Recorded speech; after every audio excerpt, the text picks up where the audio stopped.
Three, two, one. Hello and welcome to a new episode of the Mark on Fundraising podcast, where today I'm joined by Emma Bowles. Hi, Hello. Emma. Hello. How are you? I'm well, thank you. How are you, Mark? I'm very well too, thank you very much. So I hear some congratulations, Rinaldo. You got a new role for yourself? I do. So I've just taken an internal promotion at work. So I'm now supporting individual giving as part of my role. So it feels a bit strange because obviously we're going to be talking a lot about events today, and events is very much my bread and butter, very much where I kind of started my career and where I have been literally up until 4 days ago. But, you know, the very nature of being an event manager, you never truly say goodbye to events. So we're just going to have a lot of events related IG stuff now, which is fine. That's fine, it all works. So tell us a little bit about yourself. How did you get in this sector? How did you start? Stuff like that. Yeah, cool. So, I mean, I've been working in events for, about 8-9 years now. So my background is much more around like arts and culture, with a kind of splash of education. And I moved across into the charity world in 2017. Started working for Hospice in Kent, and I kind of joined as their events fundraiser, I think was my original job title, then got promoted to senior events fundraiser, and then events fundraising manager. Literally every possible job I took. And yeah, I led on all of their bespoke events, all of their challenge events. So anything from, you know, a 1,200 person mass participation event to skydives, wing walks, balls, and everything in between, really. So like I say, kind of worked my way up the chain, worked really hard. I'm a voracious, you know, reader. I love to learn, and yeah, I think kind of the hard work and just the hunger for kind of knowledge paid off. So that's kind of where I am until Monday. Till Monday. Now I'm in individual giving. You're away from events, you're straight into individual giving. Yeah, it's completely different, but no, that's fantastic. So what I'd say is, I think all the podcasts that I've done so far, and all the ones that I've done, has always started with, how was it going before COVID? With events and what was before COVID? I don't know. Does anyone remember what that looked like? So it was, the reality is it was going really well. We'd massively grown our income, our net income as well. We diversified our calendar. And we're making some really good headway. So it was all really positive.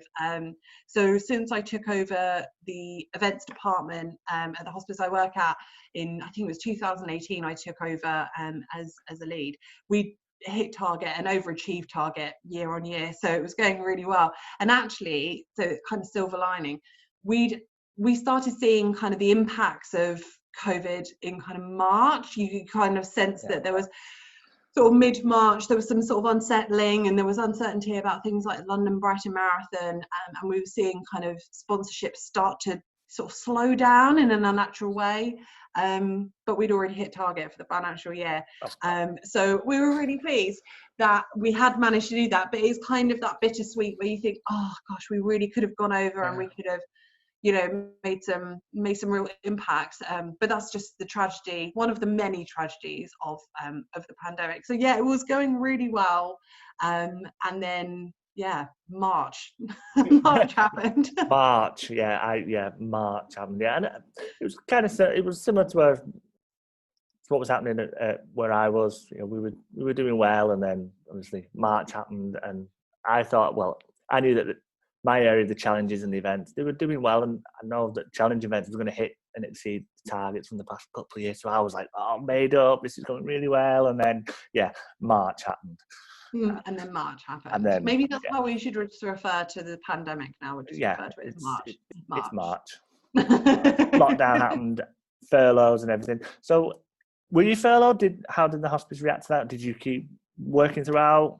What was the situation there? Yeah, so I mean, I was in a really fortunate position. So the hospice made I would say a really brave decision Mhm. and didn't furlough me because Yeah. I know that lots of my counterparts in different charities and hospices were furloughed, and sadly lots of people have been made redundant as well. um, but I was in a position where I wasn't put on furlough, and I was retained throughout the pandemic, or that first kind of big part of the lockdown.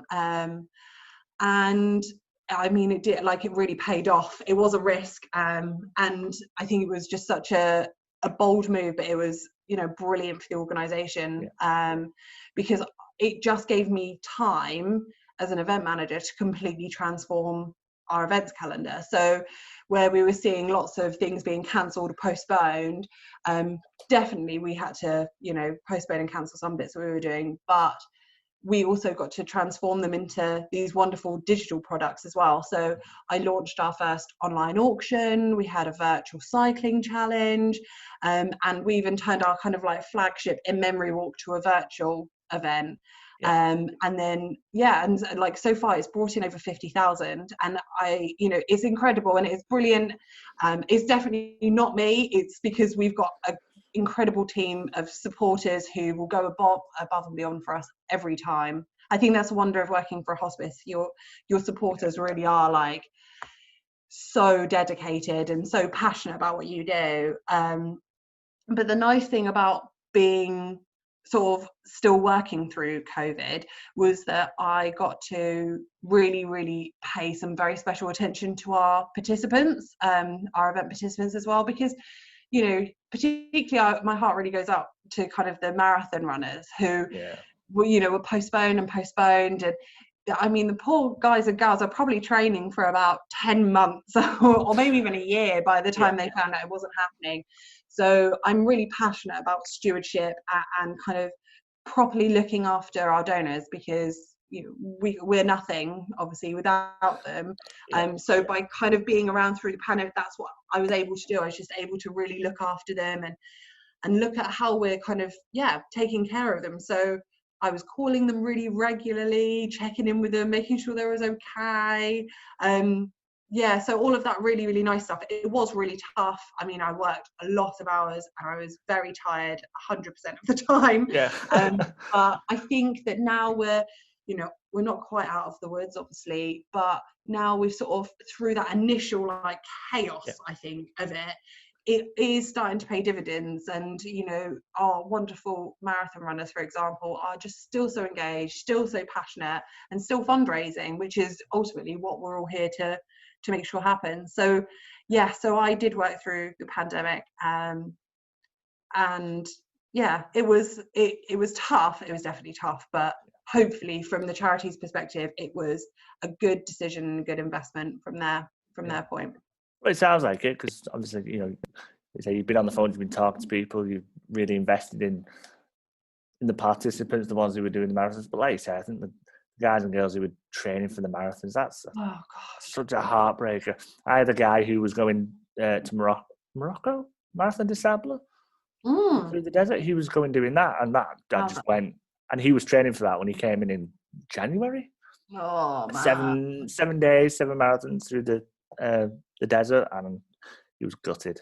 Absolutely gutted. And that's it. And when you train for a marathon, I mean, I'm talking about a 26 miler, not like a 5-day through the desert one, which obviously takes you sacrifice so much of your own life, like your time with your family, time with your kids, like your social life. And honestly, my heart just totally broke for them when the first postponement was announced, and then the second and the third, and then the chaos that ensued over the summer particularly. But it's hard. It was tough for absolutely everyone, and there's no criticism on any of the organisers at all, because we were all working in these very unusual and unprecedented circumstances, right?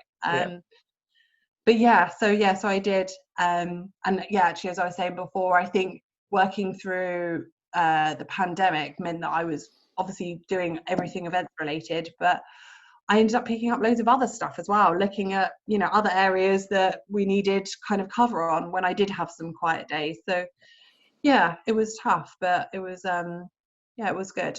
How did you find it through the through lockdown furlough? Were donations still coming in? Was it quiet, or was it just, like you said, the stewardship of it? Just the stewardship of talking to people, calling people. How did that look? Yeah, I think, I mean, obviously event sign-ups for originally, you know, in the first instance, sorry, were not brilliant, but you would obviously expect that. We did our online auction in sort of June, July time, and the engagement for that was, yeah, really positive. Like lots of people getting involved, but everyone was, you know, everyone was at home and no one was spending their money commuting into the city. No one was, you Yeah, know, that's no it. one was Yeah, out on a Friday night having some dinner with some friends. We were all sort of just sitting indoors accruing salaries, or, you know, whatever you might, yeah, whatever it might be. But yeah, so we got really good engagement with the online auction. And yeah, raised a good amount of money as well. I think it was about 7,500 that's in the really end. good. So Yeah. yeah, it was good. It was really good. And it was, like I say, nothing we'd ever done before. We'd never done like an online event. We've done live, you know, live and silent auctions at, you know, your balls or your gala dinners, but never a solely online online auction. So yeah, it was people were still being really, you know, proactive and engaged. And as a charity as well, we launched an emergency appeal, like lots of charities did, Yeah. and that was really successful as well. So yeah, it was okay.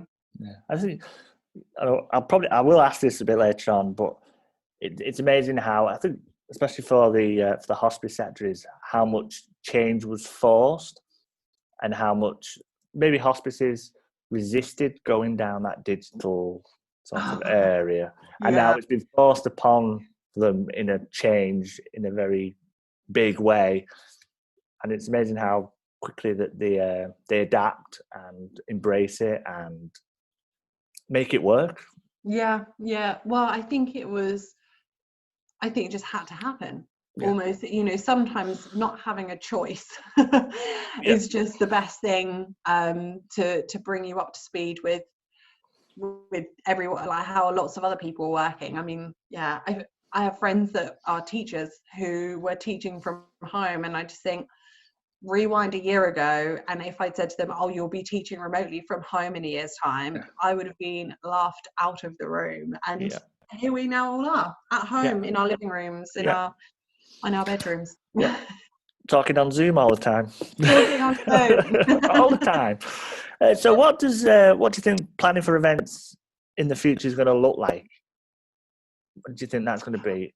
Is it I going to be? think Go on, I'll let you know.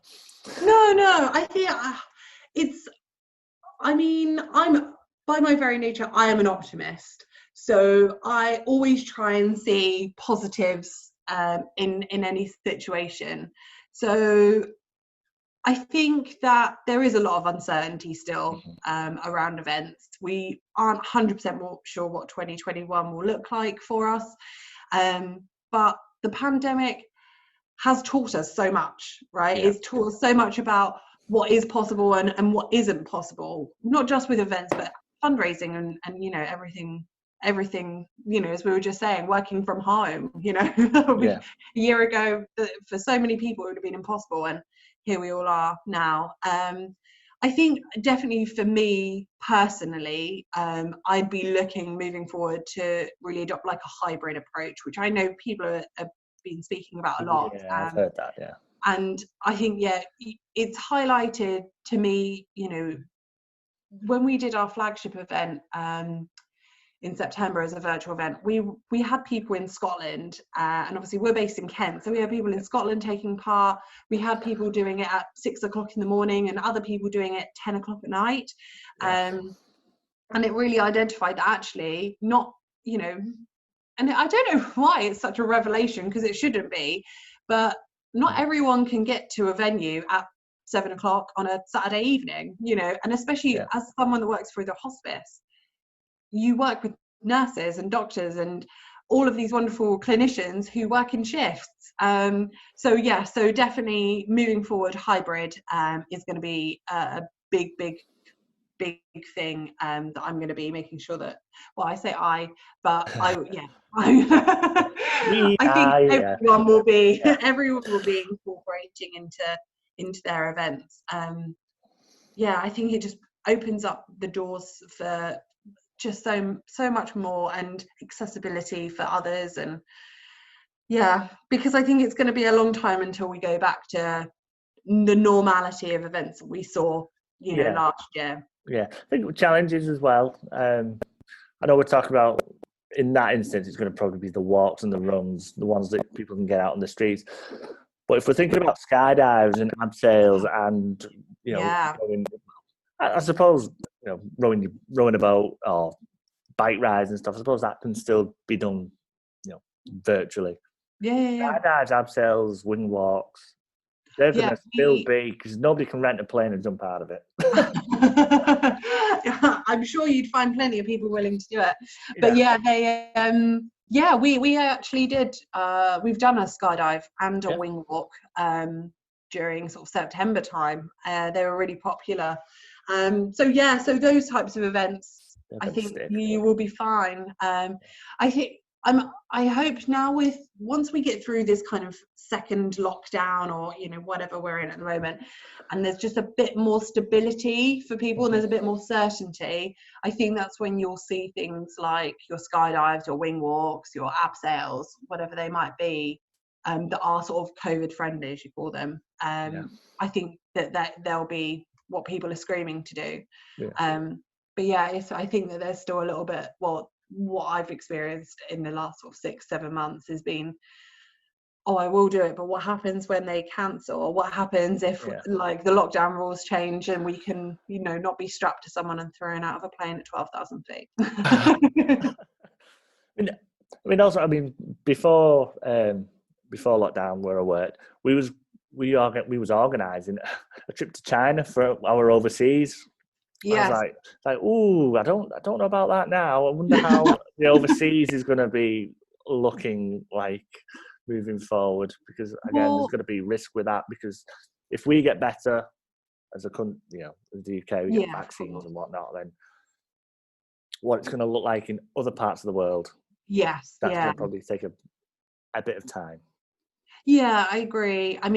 We've, interestingly enough, we launched an overseas trek to Peru just before the pandemic hit, and then March, the dreaded March happened, and everything went a bit quiet, and we've actually had like 2 or 3 people sign up during the last few kind of months to go and do this trek in Peru. So I think because we've extended it and we're looking at sort of late 2021, 2022, people are very kind of like, it will be fine by that point. It's a bit more kind of confident about it. But you're right. I think it's overseas treks, there will be a bit of I think maybe a little bit longer. But Peru is a good one. I went to Peru last year. It's fantastic. I did spot in your profile picture that you've been to Peru. Was it wonderful? It looked amazing. It was amazing. Hard. Altitude sickness can get you. It got me. Bless you. How did it impact you? Was you really poorly? I guess you could still do the track. I think it impacted a few people in different ways. For myself, I went to sleep, woke up about 4 hours later feeling rough as anything, and it just really gets you just all sorts of different ways. And we had to change our route for certain reasons. I can talk to you about that off air, but we had to change. We had to change. Is that for like premium subscribers? They get to hear that part of the conversation. We had to change for reasons. So we ended up doing a harder route and a higher route, and I was so ill, and we got to a point, it was like, must have been like the halfway point. So it was either you carry on or you go back to the beginning. So I was like, right, I'll carry on. I said, but if you carry on, fine, you can go up on a horse. I was like, take me up on that horse. So I went I was on this horse, and it was I'm 6'4", and this horse was tiny. Oh my gosh. So I went up on this horse, past all the people who were walking. I was like, rough as anything. Oh. Gets to the summit, and they said, right, the horse can't do anymore. You're gonna have to get off and walk the rest of the way. It's like, oh, thanks for that walk all the way down the. Brilliant. But honestly, it's an amazing experience. A few other people got altitude sickness as well, but it passes. Yeah, and But it is amazing. When we kind of booked it, that was one of the things that they brought up, was obviously altitude sickness is a thing. Yeah. Obviously we're doing the kind of acclimatization for a couple of days. Did you have a couple of days acclimatization? Yeah, we was in Cusco, so yeah, that's where we're going as well. 3 days. You have to go there. I mean, again, when we was in Cusco, you can still feel the altitude. I woke up in one night, I think it must have been the second night I was there, I was like, trying to catch my breath, because really, very, even at Cusco, you do feel it. You do feel it. Yeah. But it is amazing. The Inca Trail, which we didn't do, we did another one, but the Inca Ruins is amazing. Absolutely amazing. Amazing that they got it there. I've got suspicion that we're doing the same trek that you probably did then, because we're not following the Inca Trail either. So I'm definitely going to pick your brains loads when after this. That's fine. Do you, yeah, we're digressing. Sorry. Anyone doing Peru trek, this is really interesting. Yeah. It's like, ooh, Peru. But yeah, anybody who's listening and wants to do Peru. It is amazing. Virtual events. So do you like the virtual event takeover? I suppose it is. Do you like them? Do you not like them? Do you prefer physical events? Do you prefer being with people? What do you feel about virtual events as they are at the minute? I mean, as in the situation we are, I love virtual events, because I think the alternative is nothing, and that's horrible and sad and tragic. And I love as I mentioned before, I love the accessibility and I love the flexibility that virtual events offer. But there is something about a live event that you can't replace. I was having this conversation actually with another event manager not that long ago, and we were talking about kind of the differences between physical and virtual events. And I think that there's a tendency for us to think about them in the same way, but actually, virtual events are really in their infancy still. Our knowledge, our technology is all very new, and as that grows, I think that virtual events will become bigger and better. I mean, how many years ago was it where they did like a live event where like Tupac was like playing, and he'd been dead for like 20 years. That was like a big revolutionary thing, and I'm sure that with a bit of investment that probably most of us could do that now. So yeah, I think they're still in their infancy. I think there's so much that you can do with a virtual event, but we just need to let it grow, and we need to let it build. But they're really cost efficient. I think that's the other thing is our net. Well, that was one thing I was going to add. They are cost efficient because they don't cost anything to put on. But is it a bit like Facebook in terms of, if you want the best sort of marketing reach from Facebook, you have to pay to get it? So in the same respect of virtual events, you can do a virtual event for free, but is it going to look the same and be the same as one that has all the bells and whistles and the bigger charities can do? Completely agree. I think they're very kind of cost efficient at the moment, where we're kind of during a pandemic and there's leeway for things to look a little bit untidy and a little bit kind of rough around the edges. It's almost like the mise en scène of 2020, right, where everything's looking a little bit kind of rough around the edges, and it makes it kind of quirky.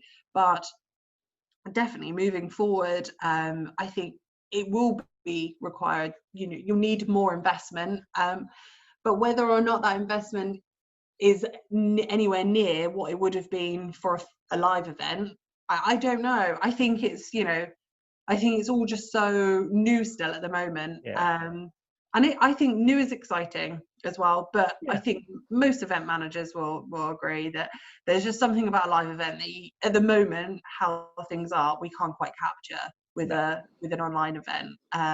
I don't know if that's atmosphere, sense of community, you know, or just the visual of it. It's the feel, it's the Yeah. atmosphere, it's the people being there. It's like you say, like your memory walk.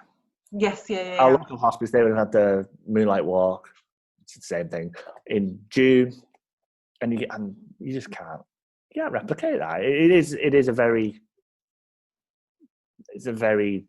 It's a thing. I think Yeah, it's almost tangible, isn't it? Yeah. Like because last year was our biggest sort of memory walk that we'd done as an organisation to date. We had just shy of 1,300 people, and the irony is, like, this year the plan was 1,500. 1,500, and we were going to break, you know, every record that we had, because the event was just doing so fantastically well and growing and growing and growing. And there is something really special about that moment that you sort of you capture a glimmer of it in the photos, don't you? So when you start with an organization, you always get shown the big flagship event. Oh, this is what we've done. Like, this is, and you're like, oh, that looks lovely. But when you're there, it's just something else. And our walk sets off. Ours is sort of later on in the year. Ours is sort of September time, and it sets off like at twilight. So the sun is literally coming down as all of these thousands of people hundreds of people, are walking into the sunset. And they all, it's a big running joke where I am, because they all walk off and leave all the stuff behind, and we're just this big blubbering mess, because it's just so emotional to watch. And these are people that, especially working with a hospice, they're families that and you've become familiar with, because you've seen them coming in and out of the hospice, and you know how much it means to them as well that they're doing it. Gosh, it means so much. And it becomes a way of, I always think of events working in the hospice sector particularly, but actually in the charity sector, as kind of like that final part of the bereavement process in lots of ways. And that's where it becomes like an annual tradition, like all the family come together to do your moonlit walk or whatever you've termed it. And I think it is so lovely. But yeah, you're right, it's that feel, it's the sense of kind of that tangible feel, and you can't replicate it. Maybe it is being replicated, but we just can't see it. Can't see it. I mean, to the people who are, like you say, you did your virtual memory walk, I bet it didn't feel any less special to those who were doing it than if it would been together. We were very lucky as well, because we did ours for the week that it would have happened if we were able to do the live physical event. And at that point, you could go and meet up to a group of 6 people. So actually, most of our walkers at our memory walk, they tend to be in, I would say, a maximum of about 5. That's the most popular sort of group number, is about 4 to 5. So that was ideal, because they were going off and walking with the same group of people that they would have done at the physical walk. There were, because we ideally aimed it for local areas and stuff like that, lots of people were coming back and saying, oh, I saw another group walk past on the other side of the road, and so they were sort of bumping into each other. But you're right, it's not quite the same. But they were so passionate about doing it anyway and supporting us. So yeah, it was really nice, and it's all good learning, isn't it? It's great experience, and it's something that you can then take and move forward with. Yeah, I mean, I think going back to the virtual and physical events, do you think we're going to get to a point where you're going to propose a virtual event? And so I'll put it this way: so a physical event, it could cost 10,000 to run. Now, at the moment, if you said 10,000 to put this virtual event on, you're probably not going to get it past people. No, I don't think I would. Now, maybe in about 3 or 4 years' time, when, like you said, they've grown up a bit more resources into them, and he said, this virtual event can cost £10,000. You know what's into it. Do you think there's going to be a bit more receptive to doing that? Maybe putting more money into it if they get returns. Yeah, and I mean, I think sometimes as well, it's about we need like a trailblazer, right? You need one charity who comes out and says, I just spent £20,000 on XYZ to make this digital event, but it raised £150,000 or £200,000 or even more. And then I think all of a sudden that kind of approach will change, because people are hearing about, people are talking about it, thinking, oh, actually, no, that does work. It's not just, you know, she's not asking me to spend £20,000 on Facebook ads. She's asking me to spend £20,000 on, you know, this brilliant design agency who are going to put the branding together, an editor and a filmographer who is going to, you know, and all of these other, it's exactly the same as a physical event, except instead of buying venues or hiring venues and equipment and staging and lighting and all of that stuff, we're hiring editors and filmmakers and all of those bits and pieces. No, I agree. And I'm not sure if I'm fully behind. I mean, I've tried virtual events in the past. I've, you know, put some on. I have struggled with them in some respects, just the maybe like the marketing of them, or just fiddle. I don't know, something about them different to a physical event, I suppose.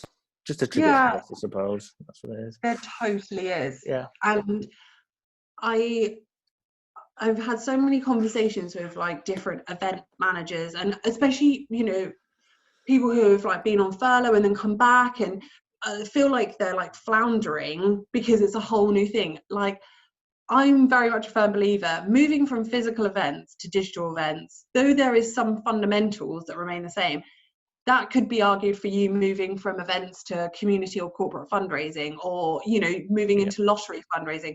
It's massively different. And like, I think anyone that's moved over from physical events to digital events during the chaos that is this pandemic is a complete hero, and a total unsung hero as well. Like, what everyone has done is just phenomenal, and it's been like incredible to watch as well. I definitely, you know, have sat back and been like, oh my gosh, I don't know anything. Like, these people, like, everyone's doing so much better than me. But I think everyone thinks that about other people, don't they? Everyone thinks everyone else is doing better than them. But, you know, and that's the resilience of event planners, is that we're, you know, adaptable, and we have 1,000 contingency plans in place. And I just think it's been an amazing sort of field to be working in during the pandemic, because everyone around us, all of our kind of peers, have just been incredible. And the growth of it is just been so fast. Like, just the whole, it's just like, boom, oh, here we are. So I was like, oh, right, okay. And there's the awkward conversations of, what do you mean you don't have a digital event strategy in place? Oh yeah, hang on, that one, I'll just get it out of the shelf. Because again, contingencies. I knew a pandemic was coming around the corner. Did you not? I thought, I mean, I had it in my diary, but March. Just March. So, marketing and motivation. How much do you think marketing that you do for your event impacts a person's motivation to do the event? I think, again, we've spoken about this a bit. Working for a hospice, you have, your supporter base is quite different in lots of ways.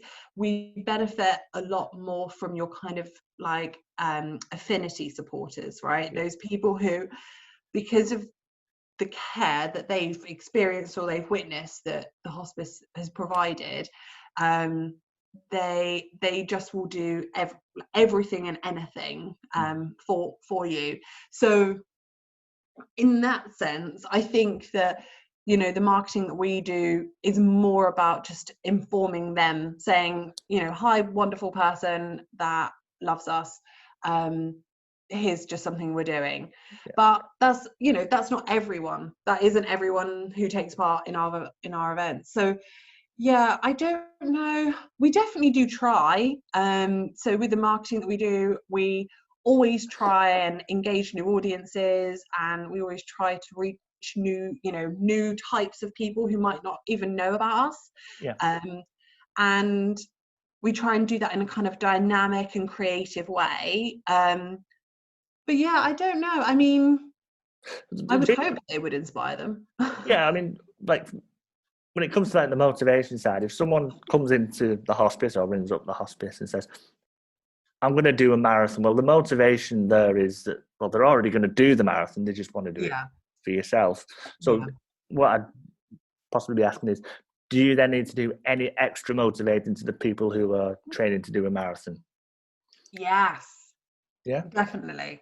Yeah. Because there's a difference between kind of wanting to do a marathon and being motivated to raise thousands and thousands and thousands of pounds. Yeah. And if they're already motivated to raise thousands and thousands, then I will spend time with them to make sure that they raise thousands and thousands and thousands. So and it's just, I'm so passionate about, as I said before, stewardship, and a little bit of care and a little bit of love. You know, we're all human beings. Everyone wants to be loved. So I think that's no different with how we approach our supporters and our participants. So yeah, I would always encourage and support. We do for the example of our marathons, and I'm sure it's no revelation, I'm sure lots of people do the same thing, but we always try and do like training runs together, and we'll go out for like dinners. We used to do like a pasta party the week before the marathon to get carb loading. So we always like to do lots of like social elements as well, because I mean, marathons do take up a huge chunk of your life. So yeah, we've mentioned that before. It's nice to give them something else. So I think that's about it today, Emma. I'd just like to say a big thank you for joining me it's this evening actually. It's all dark. Yeah. Yeah, it's evening here. So yeah, I'd just like to say a big thank you to you for joining. Have you got any shout outs you want to make? Just massive shout out to all the incredible fundraisers who are doing incredible work during such a challenging time. It's so difficult, and it's just wonderful to see so many inspiring stories and people coming forward to support each other. So that would be my massive shout. But also thank you to you as well, Mark, for inviting me onto your podcast and for listening to me ramble about all things events for the last 45 minutes. But yeah, it's going to be an uncertain few months, maybe, I don't know, but we've got this. And I think that, where there's uncertainty, there's opportunity. So exactly. Brilliant. It's going to be. Well, thank you, Emma. And thank you, everybody, for listening, and we'll see you next time.